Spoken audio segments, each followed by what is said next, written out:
All right, hey everybody. In this lesson, we are going to be studying adding, subtracting, and multiplying polynomials. This is our 2.1 note, so start of a new unit. Mathematician is, I believe it's pronounced Omar Khayyam. He was a Persian mathematician around 1000 AD. Did crazy cool work with geometry and polynomials of order 3 known as cubics. And he did it before we have any of our modern stuff. He didn't have calculators. Really, I mean, you didn't have pencil paper, you didn't have erasers. You had like sand that you could erase. You had scribes that you could ink into dried materials and then hold it that way, but you couldn't like erase, you couldn't start fresh. It wasn't an easy process to do. So he, of course, had quite a bit of backing behind him. He was a popular poet and it's called a polymath. He had all kinds of different subjects he worked in. So he was one of the richer people within his time. He had access to materials. But even then, if you think about just how difficult it would have been to try and accomplish stuff without just a basic calculator, it's impressive what he was able to do. And so he's one of those standing figures that we all kind of owe the modern world to. So look him up sometime. Adding polynomials. Uh, when I'm talking about polynomials, I'd like to be specific. It really is a multi-termed thing. Poly meaning many, and I want you to think of nomial as just being term. So when I'm doing a polynomial, I'm just looking at something that has many terms. And if you look forward, you'll see some examples of polynomials that we'll be working with. X to the fourth plus 3x squared plus 2, 2x to the fourth minus 3x squared minus x. Those are called polynomials, and that's what we're going to be studying in this unit. To add them, we're going to have to think back to Algebra 1A and go over something called a like term. When we are working with like terms, we are looking for same variable and exponent. So for example, I'm talking like 5x and negative 2x, or 8 and 20. Those ones don't have a variable, but they match in that they don't have a variable. That's the component. They have to be the same. Another one you may see is 2x squared and 5x squared. Notice the number in the front doesn't need to match. It needs to be the variable and the exponent that match. So when you are adding polynomials, we're going to be looking for like terms. And so to add polynomials, you are going to locate and then just add like terms.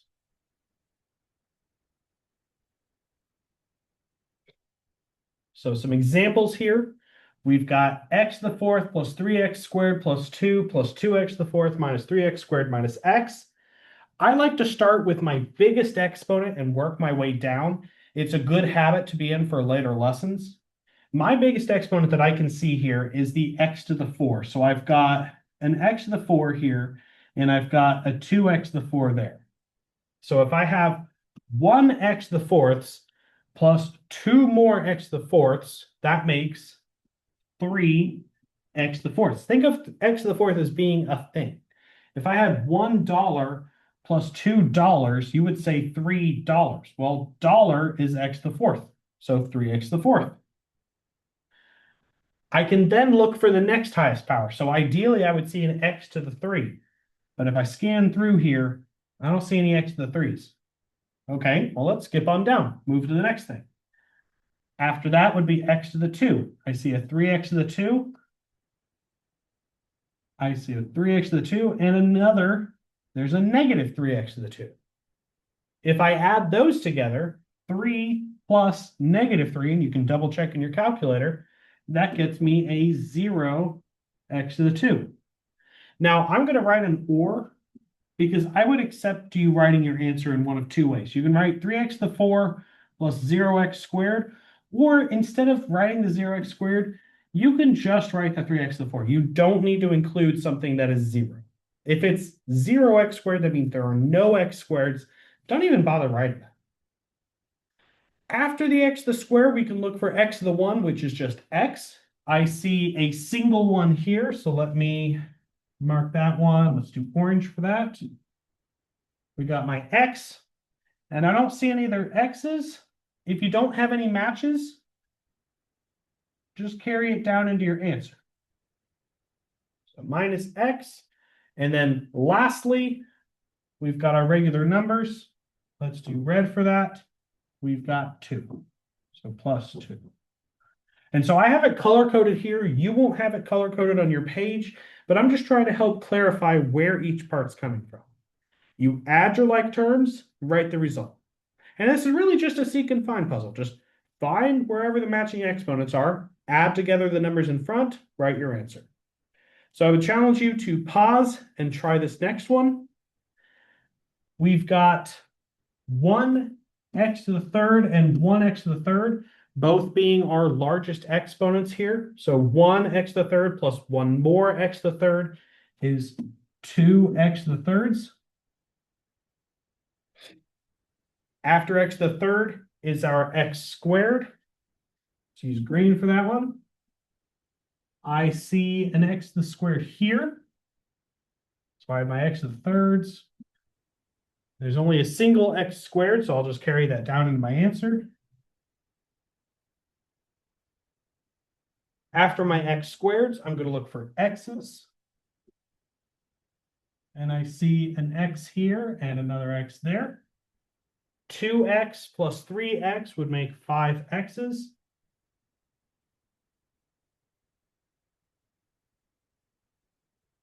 And then lastly, we've got regular numbers. We've got a -5 and a +6. You add those together, you get +1. So when you're adding polynomials, just look for the like terms, add those results together, make it simpler, and then we move on. Subtraction is the next thing that I want to look at. So for subtracting polynomials, we're going to have to change things up. It wouldn't work the same exact way that addition would. So if you're subtracting, I want you to think about it like when you were in elementary school learning about subtraction for the first time.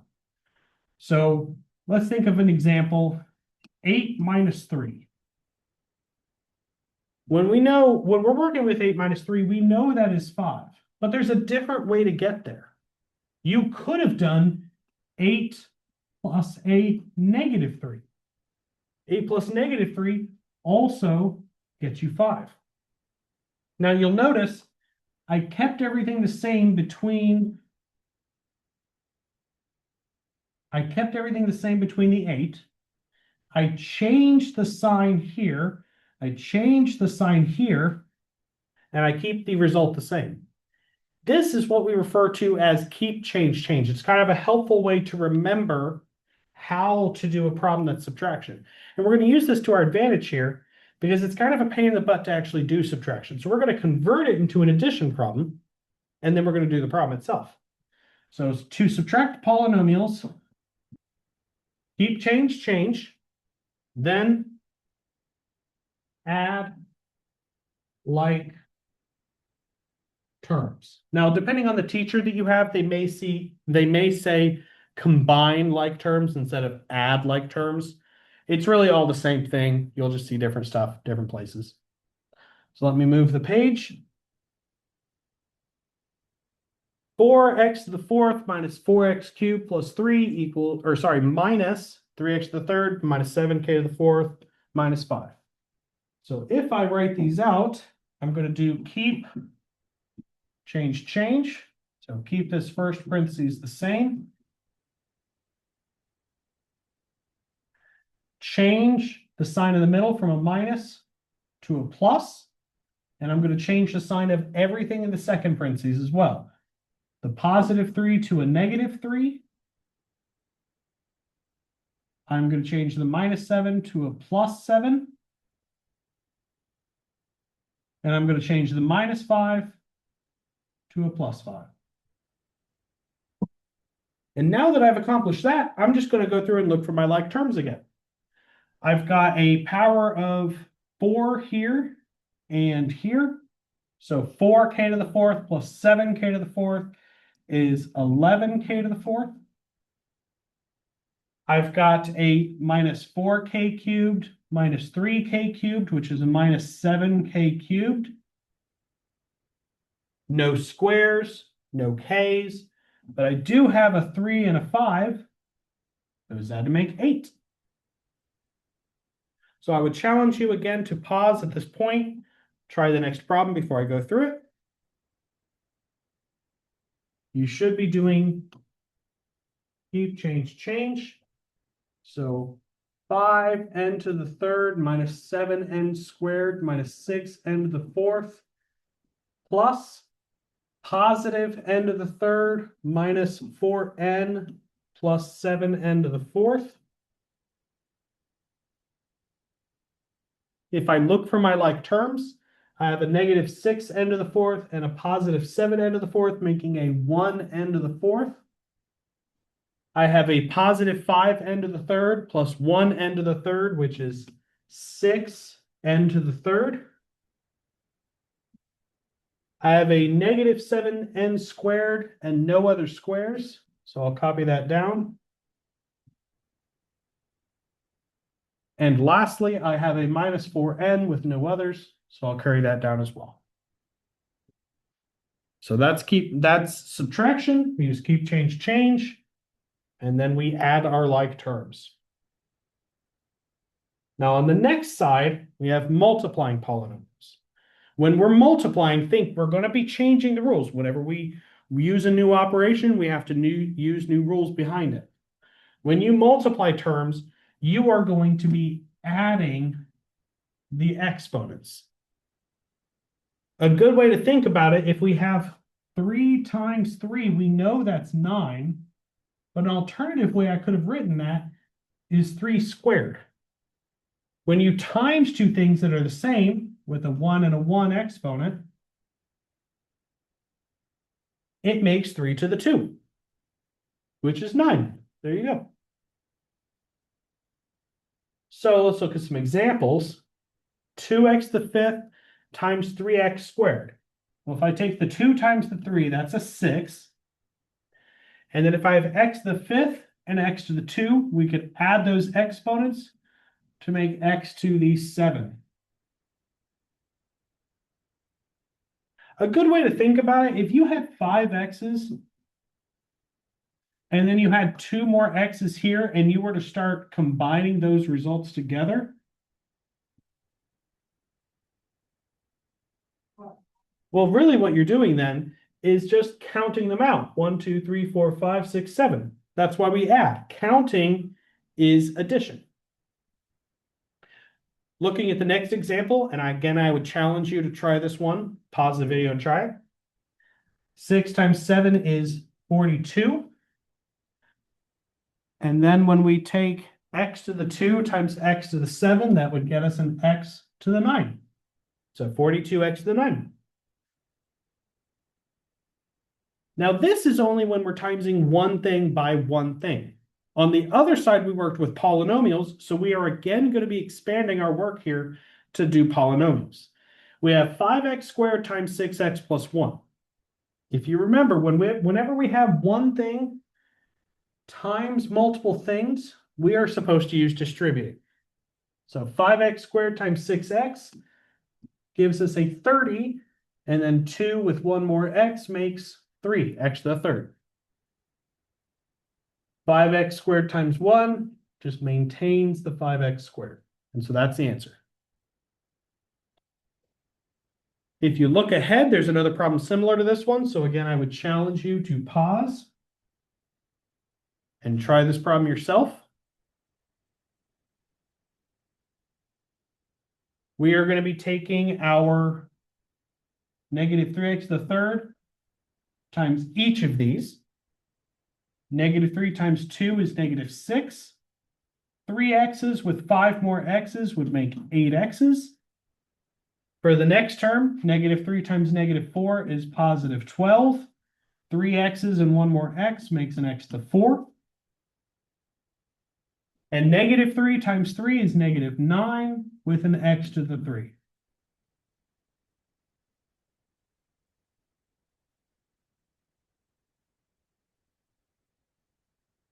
Now, from here, it gets a little bit different because there's not one thing out in front of the parentheses that I could distribute. I've got two things in one parentheses, two things in another parentheses. So what I really need to do is take each thing in the first parentheses times each thing in the second parentheses. There's multiple ways that you could go about doing this. You might find other videos online that show you how to do other ways. I prefer to show my students the results in a box to try and lay out the information. So I use what in science class would be a Punnett square. We write our x plus 2 along the top and our 3x minus 1 along the side. And we are going to be multiplying these together. So we're going to take each one of these things, multiply them, and write the result inside the box. What it does is it breaks down the big problem into 4 smaller problems to work with. So 3x times x would be 3x squared. Keep in mind 1x, 2x, so it's x to the 2. 3x times 2 would be a 6x. -1 times x is a -1x. And -1 times 2 is a -2. Now that we have the results of our box, we are going to look to see if we have any like terms, because we have to write a final answer. Let's see if any of these answers are actually like terms that we should add together. Well, if I check it out, I've got a 6x and I've got a -1x. On the previous page, whenever we had like terms like that, we would just add them together to get one result. So 3x squared, 6x and -1x is a 5x, and then we have -2. Maybe I could rewrite that. And that's your answer. So again, I would challenge you to pause the video, try the next one for yourself. 2x minus 3, 4x plus 2. I'm going to again use a box for this.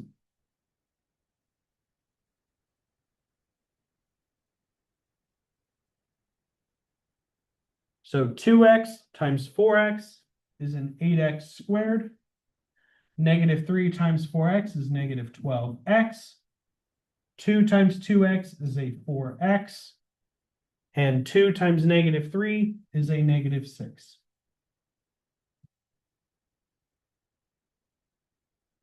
Looking at these again, I can see that my diagonals of -12x and 4x are like terms. So if I bring everything down, I've got an 8x squared. I've got a -12 plus 4, which is -8x, and then a -6. And that's my answer. Now, the last couple are really just weird cases that pop up. These are all technically something you can do with what I've shown you so far. I just like to point out the weird 3 that might come up in the process of stuff that you might see in your math classes. If we have 4x minus 1 squared, some people might be tempted to distribute the power of 2, but keep in mind that a power of 2 just means you write something twice. 4x minus 1 and another 4x minus 1. If you're working with something like that, really what you're doing is you're taking a box of 4x minus 1 and another 4x minus 1. It's the same thing we just did, but I call this one out because people have a bad habit of just squaring each of these terms and getting a result. You'll see that by the end of this process, we end up something very different from what's up. Well, I shouldn't say very different. We end up with something that has a key difference from what you would expect. 4x times 4x makes a 16x squared. 4 times -1 is -4x. -1 times 4 is a -4x. And -1 times -1 is +1. Now, in the diagonal, I have like terms of negative 4x and negative 4x. So maybe I should do that a little bit cleaner. Negative 4x, negative 4x. So we get 16x squared minus 8x plus 1. And that's our answer. If you squared each of these terms separately, you would have gotten the 16x squared and the plus 1, but you would have been missing the minus 8x that happens in the middle. You would have only actually been finding these two parts of the box. You would have been missing the diagonal of like terms. So something to watch out for. Make sure you draw out your box. Don't try to shortcut it. Again, I would pause and say, try this problem for yourself. I'll go through it now. 3x minus 2 times 3x plus 2. This one doesn't look weird, but it has a really weird result, which will come into play in a later lesson, so I like to call that one out specifically. 3x minus 2, 3x plus 2. If we multiply these, we get 9x squared, negative 6x, 6x, and minus 4. Now, just like before, I'm going to circle my diagonal.